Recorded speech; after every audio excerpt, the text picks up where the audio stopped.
आइए, स्वागत है संस्कार एकेडमी के इस लेक्चर सीरीज में।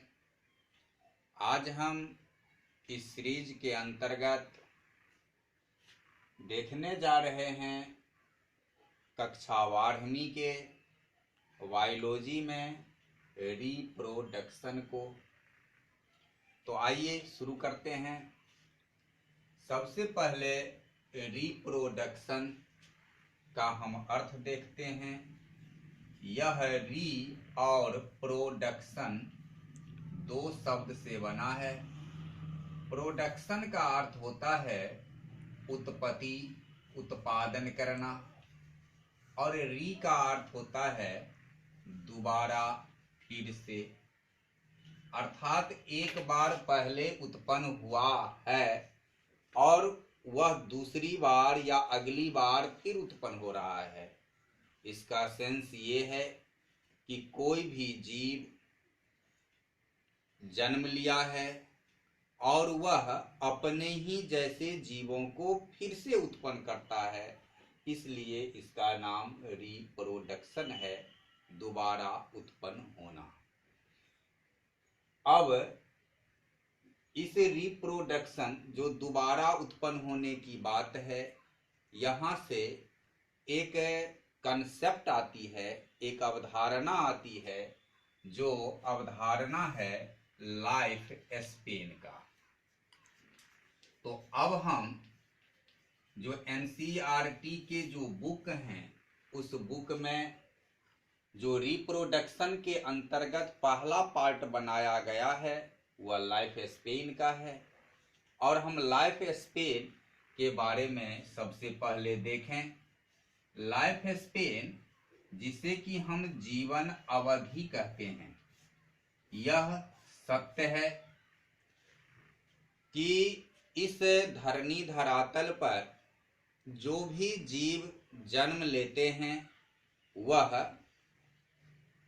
कभी न कभी डेथ को जरूर प्राप्त करता है, वे मरता जरूर है। तो एक जीव को जीवित रहने की जो समय अवधि है उसी को हम जीवन अवधि, लाइफ स्पेन कहते हैं। अर्थात किसी भी जीव के जन्म से मृत्यु तक फ्रॉम बर्थ टू डेथ का जो टाइम पीरियड है, उसी टाइम पीरियड को हम उस जीव का लाइफ स्पेन कहते हैं। तो अब जैसे मान लो कि हम सोचते हैं, समझते हैं कि एक सड़क पर कोई जा रहा है, 18, 19, 20 साल का कोई मानव है, एक्सीडेंट हो गया और उनकी डेथ हो गई, एक्सीडेंटल डेथ हो गई। तो क्या मैं ये कह सकता हूँ कि the life span of a human is 18 years या 20 ईयर्स? ऐसा हम नहीं कह सकते। तो हमें यहाँ मृत्यु के पहले एक शब्द जोड़ना होगा, नेचुरल डेथ। तो हम लाइफ स्पेन की चलो परिभाषा लेते हैं कि the time period from birth to natural death is life span. तो ये लाइफ स्पेन क्या है? किसी भी जीवों के लिए वह समय अंतराल है जो उस जीवों के जन्म लेने से लेकर उसकी जो प्राकृतिक मृत्यु है उसके बीच के गैप को दर्शाता है। अब भिन्न भिन्न जीवों के लाइफ स्पेन भिन्न भिन्न हैं। एनसीईआरटी के बुक में जो सूची दी गई है वह सूची देख करके तैयार कर लेना है कि किस जीव का लाइफ स्पेन क्या है। जैसे कि एलिफेंट्स का दिया है 60 to 90 ईयर्स, जैसे कि डॉग का दिया है 25 to 30 ईयर्स, या कि फिर फ्रूट फ्लाई का है 3 to 4 वीक।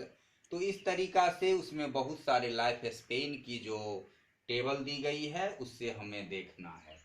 अब ये लाइफ स्पेन जो होता है, हमने देखा कि चलते हुए कोई एक्सीडेंटल डेथ हो गया या फिर उस जीव का नेचुरल डेथ होता है, और यह जो टाइम पीरियड है, लाइफ स्पेन है, यह विभिन्न क्षेत्रों के लिए भी भिन्न भिन्न होता है, जिसके कारण वहाँ की एटमॉस्फेयर है, जलवायु है और दूसरी बहुत सारी स्थितियां बनती है। तो इस आधार पर हम कह सकते हैं कि लाइफ स्पेन को हम ऐसे बांट सकते हैं। एक को हम कहेंगे कि मैक्सिमम लाइफ स्पेन। अब ये मैक्सिमम लाइफ स्पेन हुआ कि यदि हम किसी जीव के बारे में, किसी ऑर्गेनिज्म के बारे में चर्चा कर रहे हैं और हमारे उस क्षेत्र विशेष के लिए या हमारे जानकारी के मुताबिक वह जीव में सबसे अधिक जीने वाला जो समय अवधि है, उस समय अवधि को हम मैक्सिमम लाइफ स्पेन कहते हैं। अर्थात यदि इसे हम ह्यूमन के संदर्भ में समझना चाहें तो संभव है कि हम जहां तक के ह्यूमन को जानते हैं उसमें किसी की जो लाइफ स्पेन है वह 120 ईयर्स, 125 ईयर्स, 130 ईयर्स ऐसे हो सकता है। तो वह 120 ईयर्स या 125 ईयर्स, जहां तक हमें जानकारी है कि अमुक आदमी ने सबसे ज्यादा इतना दिन जीवित रहा, तो उसके लिए यानी मानव के लिए वह मैक्सिमम लाइफ स्पेन हो गया।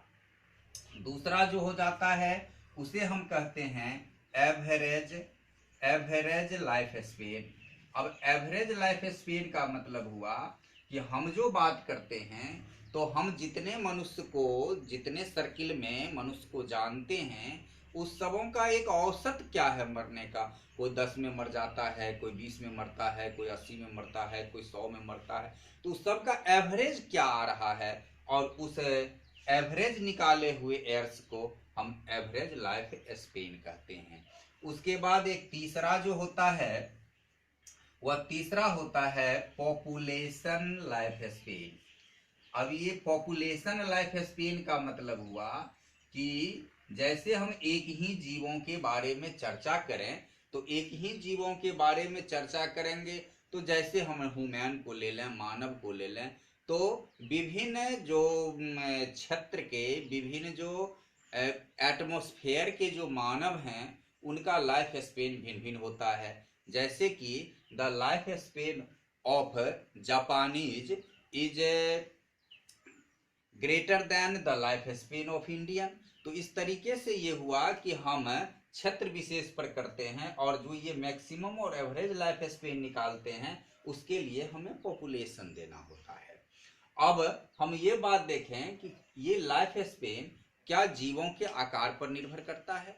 जैसे कि हम हाथी की चर्चा करते हैं, एलिफेंट की, तो उसका लाइफ स्पेन 60 to 90 ईयर्स है। डॉग का करते हैं तो 25 to 30 ईयर्स है। तो क्या डॉग छोटा होता है तो लाइफ स्पेन कम है, एलिफेंट बड़ा होता है तो लाइफ स्पेन ज्यादा है। तो क्या life span depend on the size of animals. तो हम यहाँ एक बात देखें, और सारणी में ही हमें मिलेगा कि क्रॉ जो है, क्रॉ का लाइफ स्पेन और पैरोट का लाइफ स्पेन। अब क्रॉ का लाइफ स्पेन जो है वह 50 to 25 ईयर्स हो जाता है, और पैरोट का 140 ईयर्स हो जाता है। जबकि यदि हम साइज की बात करें तो क्रॉ और पैरोट ऑलमोस्ट सेम साइज के होते हैं। तो इसका अर्थ ये है, और सेम साइज होने के बाद भी क्रॉ का लाइफ स्पेन 15 से 25 वर्ष है और पैरोट का 140 वर्ष है। इसका मतलब है कि the life span does not depends on the size of animals. जीवों के आकार पर लाइफ स्पेन निर्भर नहीं करता है। तो इस तरीका से हमने इस पाठ की पहली बात जो थी, पहला खंड, पहला पार्ट जो था लाइफ स्पेन, हमने उस पर कुछ चर्चा करी। आगे हम रिप्रोडक्शन को समझें कि ये रिप्रोडक्शन क्या है, रिप्रोडक्शन क्यों जरूरी है, यह हमें क्या देता है। तो पहली बात हम यदि एक से लाइन में कहें तो ability to producing of esprit.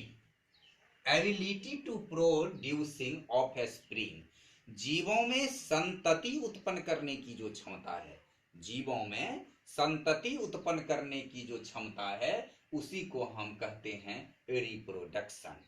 अब ये रिप्रोडक्शन हमें देता क्या है?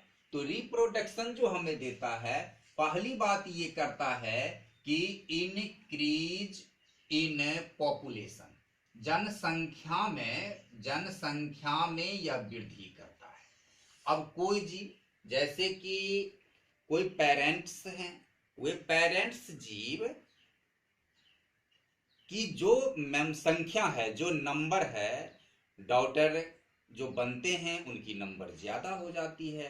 तो इसलिए हमें इंक्रीज इन पॉपुलेशन, या हम अपने इर्द गिर्द परिवार में या समाज में हम देख सकते हैं कि कल जिस परिवार में 3 या 4 मेंबर थे, आज उस परिवार में 10 या 15 मेंबर हैं। यह प्रूव करता है कि इंक्रीज इन पॉपुलेशन, संख्या में वृद्धि हुई है, और संख्या में वृद्धि किसके द्वारा हुआ? तो रिप्रोडक्शन के द्वारा हुआ। तो रिप्रोडक्शन सबसे पहली बात हमको क्या देती है? Increase in population. दूसरी बात ये देती है कंजर्व कंटिन्यूटी, ये निरंतरता को संरक्षित रखता है। निरंतरता को संरक्षित रखने का अर्थ हुआ कि आज से 1000 वर्ष पहले भी मनुष्य था और आज भी मनुष्य है। यदि ये रिप्रोडक्शन सिस्टम जीवों के बीच नहीं होता तो क्या होता कि वे जो जन्म लेने वाले मानव थे, उनके डेथ के बाद मानव स्पेसीज ही गायब हो जाता और आज मानव नहीं रहता। तो ये कल भी था, आज भी है और फ्यूचर में भी रहेगा। इस कंटिन्यूटी को रिप्रोडक्शन प्रदान करता है। तो मुख्य रूप से रिप्रोडक्शन जीवों के लिए जरूरी है 2 कारणों से। पहला इंक्रीज इन पॉपुलेशन, दूसरा कंजर्व कंटिन्यूटी। तो ये 2 बातें हुई। अब हम देखें कि ये रिप्रोडक्शन जो है वह जीवों के लिए कैसा फीचर्स है। तो एक बात तो है कि ये रिप्रोडक्शन जो है, ये reproduction is a feature of organism. तो reproduction is a feature of organism. Reproduction जीवों का एक गुण है, एक विशेषता है। जीवों में बहुत सारी जो विशेषताएं आती है, रिप्रोडक्शन का, रिस्पायरेशन का, डाइजेशन का, ये सब जो बहुत सारी विशेषताएं हैं, उसके अंतर्गत एक रिप्रोडक्शन भी है। तो reproduction is a feature of organism, जीवों का एक गुण है, एक लक्षण है, एक विशेषता है। अब हम देखें क्या ये रिप्रोडक्शन जीवों के डिफाइनिंग फीचर है, डिफाइनिंग फीचर है या नहीं, हम इसको देखें। तो सबसे पहले हमें ये देखना होगा कि आखिर हम ये डिफाइनिंग फीचर कहते किसको है। डिफाइनिंग फीचर हम उसको कहते हैं जो हर जीव के लिए आवश्यक हो, जो हर जीव, प्रत्येक जीव करता हो। यदि हमें इस जीवों के संसार में ऐसा जीव मिल जाए जो रिप्रोडक्शन नहीं करता है, तब हम कह सकते हैं कि ये रिप्रोडक्शन जीवों की डिफाइनिंग फीचर नहीं है। तो हम खोजें कि क्या ये जीवों का जो संसार है, इसमें कोई ऐसा जीव है जो कि रिप्रोडक्शन नहीं करता है। तो हम उदाहरण के लिए हनी बी पर चलें। तो हनी बी के जो छत्ते होते हैं, हनी बी के छत्ते में 3 major type of honey bee होते हैं। 3 मुख्य प्रकार के हनी बी होते हैं, जिसमें पहला टाइप होता है क्वीन का, और दूसरा होता है वर्कर, और तीसरा होता है ड्रोन। तो ये 3 टाइप के हनी बी होते हैं, और इस 3 टाइप के हनी बी में जो ये वर्कर हैं, यह रिप्रोडक्शन में कहीं से भी भाग नहीं लेता है। अर्थात वर्कर हनी बी रिप्रोडक्शन नहीं करता है। उसके बाद ये जो ड्रोन है, इस ड्रोन में से भी जितने ड्रोन की संख्या है, मात्र एक ड्रोन रिप्रोडक्शन में भाग लेते हैं, बाकी रिप्रोडक्शन की दौड़ में शामिल तो होते हैं, लेकिन एक के बाद सभी वापस चले आते हैं और रिप्रोडक्शन में भाग नहीं लेते हैं। तो इस तरह हमें हनी बी में वर्कर हनी बी एक ऐसा जीव का उदाहरण मिल रहा है जो रिप्रोडक्शन में भाग नहीं लेते हैं, पार्टिसिपेट नहीं करते हैं। उसके बाद हमें एक और जीव है जिसे हम म्यूल कहते हैं। अब ये म्यूल जो है, म्यूल का निर्माण होता है मेल डंकी और फीमेल हॉर्स। मेल डंकी और फीमेल हॉर्स, जब मेल डंकी और फीमेल हॉर्स का मीटिंग होता है तो उससे जो ऑफस्प्रिंग प्रोड्यूस होते हैं, उस ऑफस्प्रिंग का नाम है म्यूल। अब यह म्यूल एक ऐसा ऑर्गेनिज्म है, एक ऐसा जीव है जो कि रिप्रोडक्शन नहीं करता है। अर्थात यदि हमें दूसरा म्यूल की आवश्यकता है तो हमें फिर से मेल डंकी और फीमेल हॉर्स का ही रिप्रोडक्शन मीटिंग करवाना होगा। तो ये है कि म्यूल रिप्रोडक्शन नहीं करते हैं, वर्कर हनी भी रिप्रोडक्शन नहीं करते हैं। ऐसे फॉरेस्ट में लायन और टाइगर के बीच भी होता है मीटिंग। तो इस तरीके से हमें इस जीवों के संसार में कुछ जीव ऐसा मिल जाता है जो रिप्रोडक्शन में भाग नहीं लेता है, रिप्रोडक्शन की क्रियाएं नहीं करती है। इसलिए हम कह सकते हैं कि reproduction is not a defining feature of organism, और इसे हम लिख लेते हैं कि reproduction is not defining feature of organism. ये रिप्रोडक्शन डिफाइनिंग फीचर नहीं है, फीचर है, डिफाइनिंग फीचर नहीं है। इसलिए कि कुछ ऐसे भी जीव हैं जो रिप्रोडक्शन में भाग नहीं लेते हैं। अब हम टाइप ऑफ रिप्रोडक्शन देखें कि जीवों में जो होने वाली ये रिप्रोडक्शन की क्रियाएं हैं, यह रिप्रोडक्शन की क्रिया कितने प्रकार के होते हैं, उनकी क्या विशेषताएं हैं, क्या उसमें कोई एक्सेप्शन भी है, अपवाद भी है, तो इन बातों को हम देखें।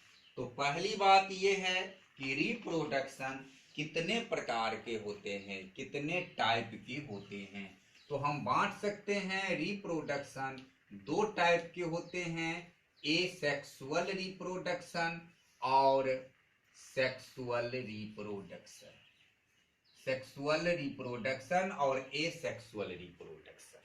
तो एसेक्सुअल रिप्रोडक्शन हम किसको कहते हैं और सेक्सुअल रिप्रोडक्शन किसको कहते हैं?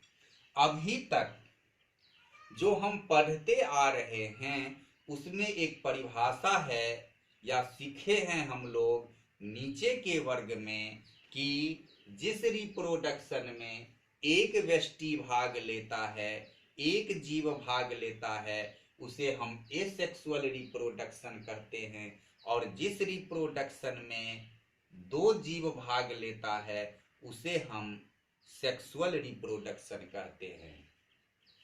तो जिसमें एक जीव भाग लेता है उसे हम एसेक्सुअल रिप्रोडक्शन कहते हैं। जरा हम इस बात पर गौर करें कि क्या हमारी ये परिभाषा संगत है, क्या हम इस परिभाषा को फुल प्रूफ कह सकते हैं?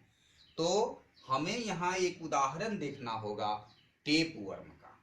तो टेपवर्म एक ऐसा जीव है जो एक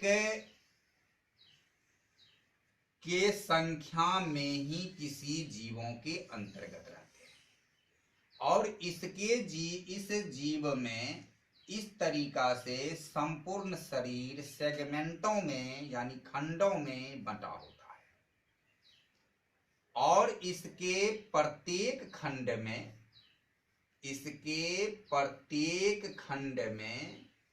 मेल और फीमेल गैमिट्स बन जाते हैं। तो प्रत्येक खंड में मेल और फीमेल गैमिट्स इस तरह बना। अब चूंकि यह टेपवर्म एक जीव में एक ही होता है तो फिर यह अपने मेल और फीमेल को जो फ्यूजन करना है, फ्यूजन है, उसके लिए कहाँ जाए? तो ये क्या करता है कि अपने ही मेल और फीमेल का फ्यूजन करा लेता है, यानी मेल गैमिट्स और फीमेल गैमिट्स का फ्यूजन करा लेता है और उससे नए टेपवर्म की उत्पत्ति हो जाती है।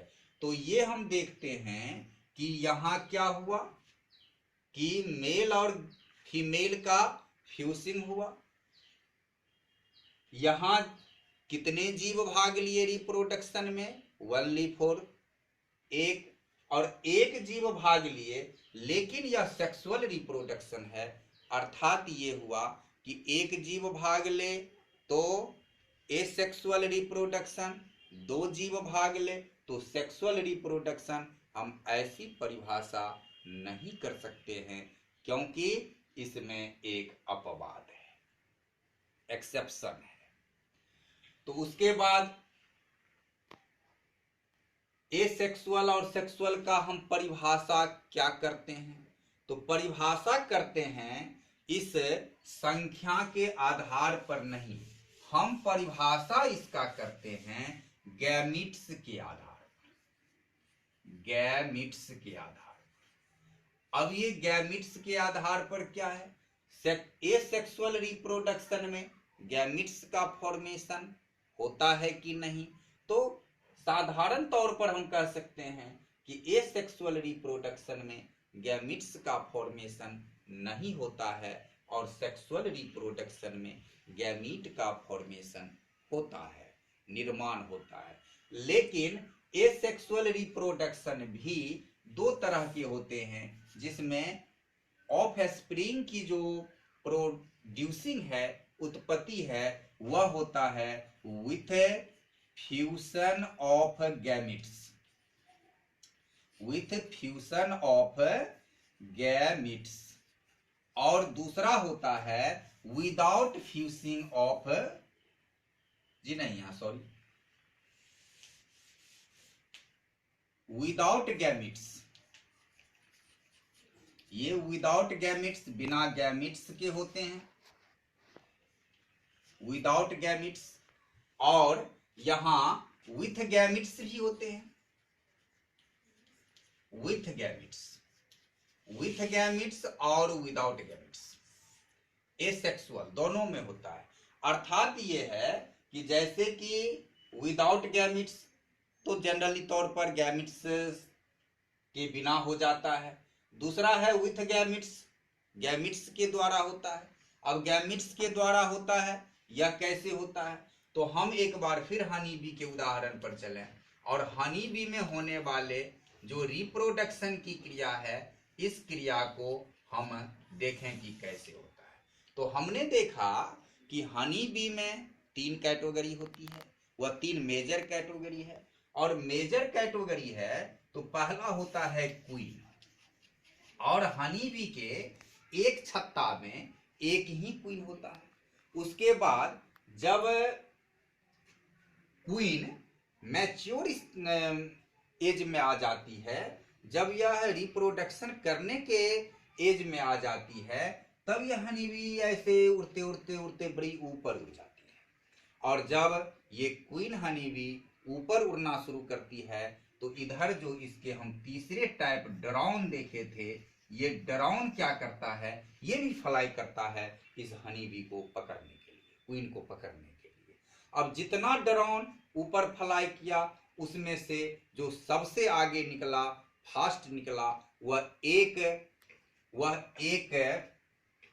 ड्रोन इस क्वीन को पकड़ लिया। अब एक ड्रोन जो क्वीन को पकड़ेगा, इस क्वीन के साथ उसकी मीटिंग होगी, और मीटिंग होने के बाद यह क्या करेगा कि अपना स्पर्म पुश कर देगा क्वीन में। तो क्वीन में पुश होने के बाद यह क्वीन क्या करती है कि ड्रोन के द्वारा जो डिस्चार्ज स्पर्म है, उनके द्वारा जो गीमेट्स हैं, मेल गीमेट्स, वह डिपॉजिट कर लेगा, जमा कर लेगा, और यह अपने शरीर में जमा करने के बाद तब यह क्वीन अपने एग को प्रोड्यूसिंग शुरू करेगा। और एग प्रोड्यूसिंग शुरू करने के बाद एग को और उस स्पर्म को अपने चॉइस अनुकूल मिलाता जाएगा, और मिलाते मिलाते जो ऑफस्प्रिंग उत्पन्न होगी, वह ऑफस्प्रिंग या होगी फीमेल, और यह फीमेल में से या तो रेयर केस बनेगा क्वीन या फिर बनेगा वर्कर। तो इस तरीका से वर्कर हनी बी और क्वीन हनी बी फीमेल होते हैं। अब क्या होगा कि जब वे क्वीन बूढ़ी होती है और वह डिस्चार्ज नहीं करने के योग्य हो जाती है गैमीट्स को, तब फिर नए क्वीन का जन्म होता है। वैसे वह ऐसे दूसरे क्वीन को बनने नहीं देती है। अब एक बार एक क्वीन एक ही बार में मीटिंग करती है। अपने जीवन में एक हनी बी का जो क्वीन है वह एक ही बार मीटिंग करती है, और एक बार मीटिंग करके जितना स्पर्म होता है वह डिपॉजिट कर लेती है अपने शरीर में, और फिर अपने इच्छा अनुकूल एग को और स्पर्म को फ्यूजन कराती रहती है। ऐसा होता है कि क्वीन एग को प्रोड्यूस करने के लिए, एग उत्पन्न करने में सक्षम है, और उसके शरीर का स्पर्म खत्म हो गया। जो डिपॉजिट किया था वह लेकर के ड्रोन से, तो वह खत्म हो गया। उस स्थिति में क्या होता है कि यह हनी बी सिर्फ एग को प्रोड्यूस करती है, और एग प्रोड्यूस करती है तो अकेला उस गैमीट से क्या होता है, फिर हनी बी बनता है, जो हनी बी ड्रोन है, और ये ड्रोन मेल होता है। तो यहां हमने देखा कि हनी बी जो ड्रोन है, ये ड्रोन हनी बी का उत्पत्ति प्रोड्यूसिंग किससे हुआ, गैमीट्स से हुआ, लेकिन बिना फ्यूजन का हुआ। इसमें संलयन नहीं हुआ, इसमें मेल गैमीट्स और फीमेल गैमीट्स का संलयन नहीं हुआ, फ्यूजन नहीं हुआ। तो इसका मतलब यह है कि संभव है कि एसेक्सुअल रिप्रोडक्शन में गैमीट्स की भूमिका होगी, लेकिन गैमीट्स का फ्यूजन नहीं होगा। तो इस आधार पर हम परिभाषा देते हैं कि एसेक्सुअल रिप्रोडक्शन कहते हैं वैसे रिप्रोडक्शन को जिसमें गैमीट्स का फ्यूजन होता है, और गैमीट्स का फ्यूजन नहीं होता है, और सेक्सुअल रिप्रोडक्शन उसे कहते हैं जिसमें गैमीट का फ्यूजन होता है। तो इस तरीका से हमने एक परिभाषा बना लिया,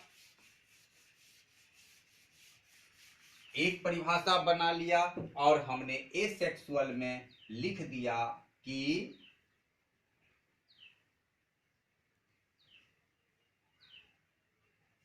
ए reproduction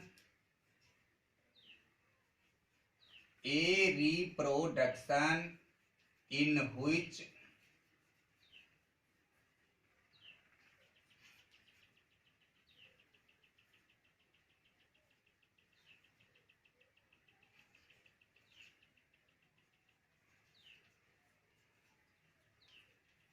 gamete do not fusion, जिसमें गैमीट का फ्यूजन नहीं होता है। और इसके ठीक विपरीत हमने यहां लिखा कि a reproduction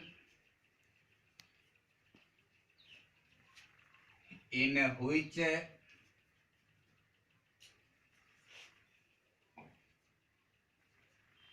gamete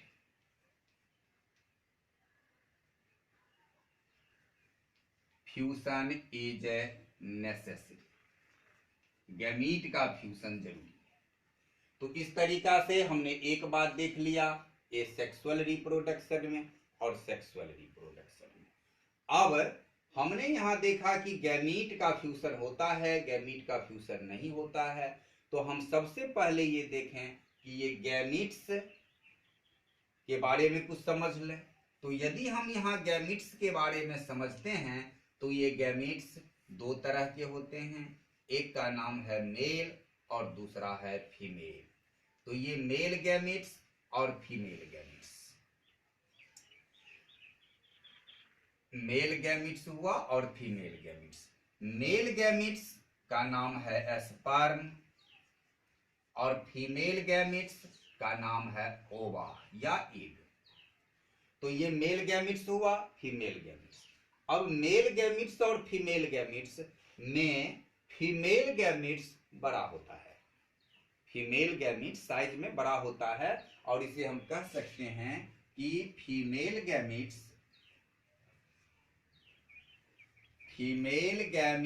is larger then male gametes. एक पॉइंट हुआ कि फीमेल गैमीट्स मेल गैमीट्स से बड़ा होता है। अब बड़ा होने का भी कारण है, क्यों बड़ा होता है फीमेल गैमीट्स, कि यदि फ्यूजन ऑफ गैमीट्स हो गया तो जायगोट बनेंगे और उस जायगोट को जरूरी होगा न्यूट्रिशन का। तो उस न्यूट्रिशन की जो रॉ मटेरियल है, न्यूट्रिशन के लिए जो आवश्यक एलिमेंट्स हैं उसको धारण किए होती है फीमेल गैमीट्स।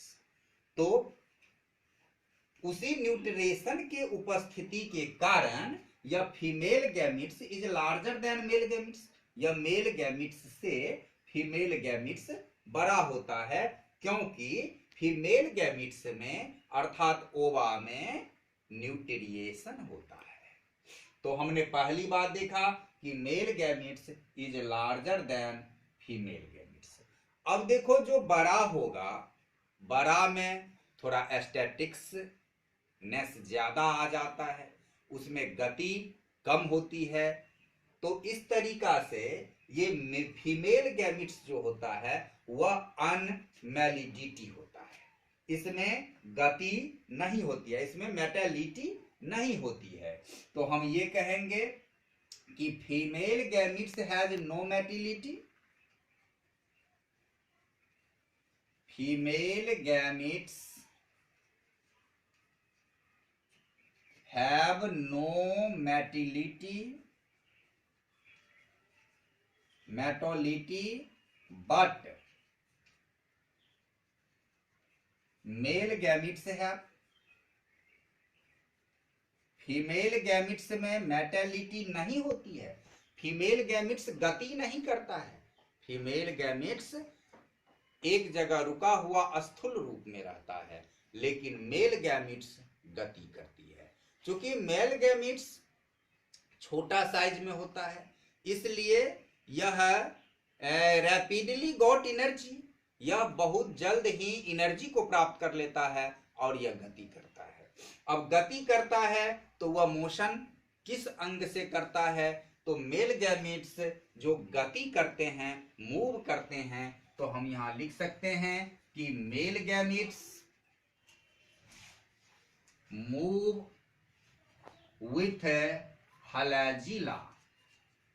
मेल गैमिट्स जिसके द्वारा गति करता है उसे हम फ्लैजिला कहते हैं।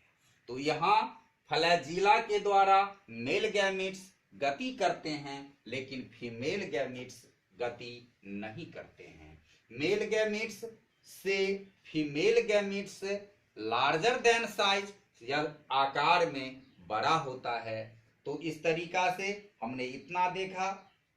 इसके बाद हम ये देखें कि जो reproductive unit of male gametes क्या है। रिप्रोडक्टिव यूनिट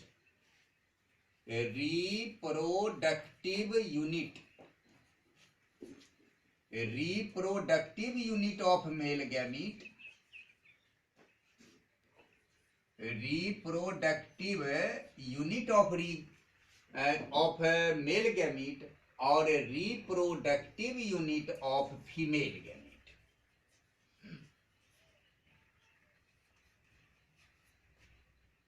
ये रिप्रोडक्टिव यूनिट जननात्मक इकाई, मेल गैमीट का जननात्मक इकाई क्या होती है? एस्पोर्मोटोगोनिया। तो इस तरीका से spermatogonia reproductive unit of male gametes है। Reproductive unit of male gametes is spermatogonia और reproductive unit of female gametes है यूगोनिया। तो हम ये दो बातें देखें कि reproductive unit of male gametes है एस्पर्मोटोगोनिया और reproductive unit of female gametes है यूगोनिया। तो इस तरीका से ये हमने गैमीट्स को देख रहे हैं। अब इसमें क्या है कि प्राइमरी सेक्स ऑर्गन, हम प्राथमिक जो लैंगिक अंग है, प्राइमरी लैंगिक अंग, जिसे हम कहते हैं primary sex organ of male, primary sex organ of male और primary sex organ of female. तो primary sex organ of male है टेस्टिस, इसे हम नोट करते चलेंगे। Primary sex organ of male is testis और primary sex organ of female is ovary, OVARY, ovary. तो इस तरीका से हमने मेल गैमीट्स और फीमेल गैमीट्स के बारे में इतनी चीजें देखा।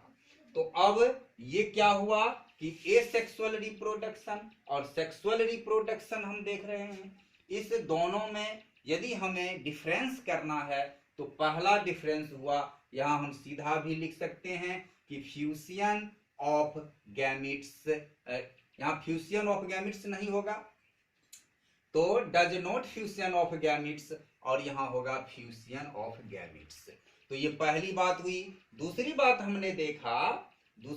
हमने देखेंगे कि एसेक्सुअल रिप्रोडक्शन और सेक्सुअल रिप्रोडक्शन में और क्या बातें हैं। तो यदि इसे स्क्रीनशॉट लेना है तो ले सकते हो। इसके आगे हम बढ़ेंगे कि एसेक्सुअल रिप्रोडक्शन और सेक्सुअल रिप्रोडक्शन के बीच और क्या अंतर है।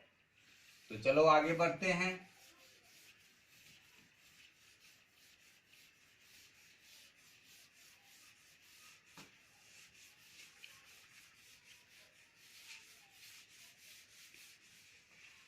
आगे हमने चर्चा किया कि एसेक्सुअल रिप्रोडक्शन और सेक्सुअल रिप्रोडक्शन में सेक्सुअल रिप्रोडक्शन ऐसा होता है जिसमें कि गैमीट्स का फ्यूजन होता है और एसेक्सुअल में गैमीट्स का फ्यूजन नहीं होता है। इससे पहले हम देखा कि सेक्सुअल रिप्रोडक्शन में दो ऑर्गेनिज्म भाग लेते हैं, मेल और फीमेल, और इसमें एक लेते हैं। कुछ एक्सेप्शनल को यदि हम हटा दें तो हम इसे लिख सकते हैं कि एसेक्सुअल जो है वह यूनिपैरेंटल होता है, ये यूनिपैरेंटल होता है और ये बाइपैरेंटल होता है।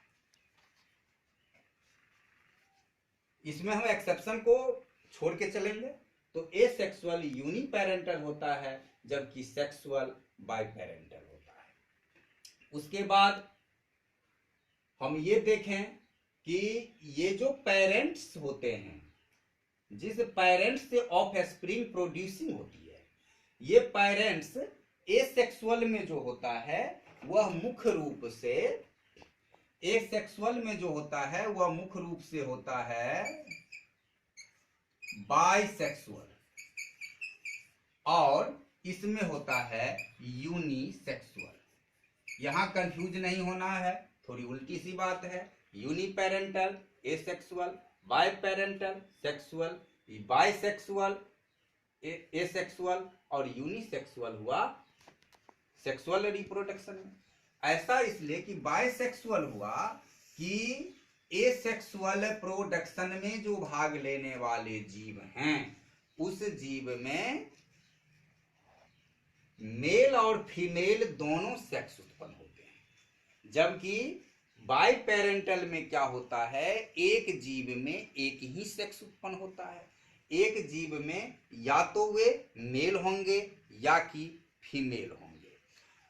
अपवाद स्वरूप इसमें भी है, जैसे कि टेप वर्म है, तो टेप वर्म क्या है कि वह बाइसेक्सुअल है, एक ही जीव में दोनों में गैमिट्स बन जाते हैं। और एक उदाहरण के तौर पर यदि हम अर्थवर्म को ले लें तो अर्थवर्म भी क्या है, बाइसेक्सुअल है। अर्थवर्म भी बाइसेक्सुअल है। बाइसेक्सुअल मतलब उनके एक ही अर्थवर्म में मेल गैमिट्स भी उत्पन्न होते हैं और फीमेल गैमिट्स भी उत्पन्न होते हैं। लेकिन हम इस अर्थवर्म को हम बाइसेक्सुअल में नहीं डालेंगे, इसलिए कि अर्थवर्म उत्पन्न तो करता है, एक ही जीव एक ही अर्थवर्म मेल गैमिट्स भी प्रोड्यूस कर लेता है और फीमेल गैमिट्स भी कर लेता है, लेकिन दोनों फ्यूशन नहीं कराता है। एक जो अर्थवर्म है उसके मेल गैमिट्स का फ्यूजन दूसरे अर्थवर्म के फीमेल गैमिट्स से होता है, तो वे क्या करता है, वे मीटिंग भी करते हैं। और दो अर्थवर्म मीटिंग करता है तो पहला अपना मेल गैमिट्स दूसरे को दे देता है और दूसरा अपना फीमेल गैमिट्स पहले को दे देता है, और इस तरह फ्यूजन होता है। अर्थात फ्यूजन ऑफ गैमिट्स में दो पेरेंट भाग लेते हैं, और इसलिए हम अर्थवर्म को यूनिसेक्सुअल नहीं कहेंगे, बाइसेक्सुअल कहेंगे। तो ये हम देख लिए कि एसेक्सुअल रिप्रोडक्शन जहां की फ्यूजन नहीं होता है गैमिट्स का, सेक्सुअल जहां फ्यूजन होता है गैमिट्स का। दूसरा ये यूनिपेरेंटल है, ये बाइपेरेंटल है। तीसरा इसके जीव बाइसेक्सुअल होते हैं और ये यूनिसेक्सुअल होते हैं। इसके बाद इसका रिजल्ट क्या होता है, इसका जो रिजल्ट होता है ये रिजल्ट होता है कोलोन। कोलोन का मतलब हुआ कि उत्पन्न जो ऑफस्प्रिंग है, उत्पन्न जो संतति हैं, वह हर एक तरह से अपने पेरेंट्स के ही समान होते हैं, अपने जनक के ही समान होते हैं। तो रिजल्ट कोलोन हुआ और इसका रिजल्ट वेरिएशन है। यहां हम लिखेंगे कि रिजल्ट इसका वेरिएशन है, विविधता है। अब ये कोलोन सुपर है कि वेरिएशन सुपर है, अर्थात एसेक्सुअल सुपर है कि सेक्सुअल सुपर है। तो हमारा जवाब है कि सेक्सुअल सुप्रीम है, सुपेरियर है देन एसेक्सुअल से, क्योंकि ये वेरिएशन के से हमें क्या लाभ है, तो वेरिएशन से हमें लाभ है कि एक के बाद एक जीवों की जो सृष्टि है वह आगे बढ़ती है। दूसरी बात है कि ये कोलोन जो होते हैं, ये सारे जीव जितने हैं उसके अंतर्गत एक ही जेनेटिक मेकअप होता है, और जब कोई आपदा विपदा आता है तो एक ही बार में सब समाप्त हो जाते हैं। लेकिन जो प्रतिरोध क्षमता है वेरिएशन के फलस्वरूप ज्यादा है, तो इसलिए हमारा ये इस सेक्सुअल की अपेक्षा सेक्सुअल ज्यादा बेहतर होता है। उसके बाद तुम्हें इसके आगे हम इस एसेक्सुअल के अनेक सारे प्रकार को देखेंगे। तो तब तक के लिए यदि वीडियो पसंद आया हो तो इसे लाइक जरूर करना, पहली बार चैनल पर आने से सब्सक्राइब जरूर कर देना, ताकि नए नए अपलोड हो रहे वीडियो आप तक तुरंत पहुंच सके, और अपने दोस्तों के बीच ज्यादा से ज्यादा शेयर करना। आज बस इतना ही इस सीरीज में, और वीडियो को देखने के लिए बहुत बहुत धन्यवाद।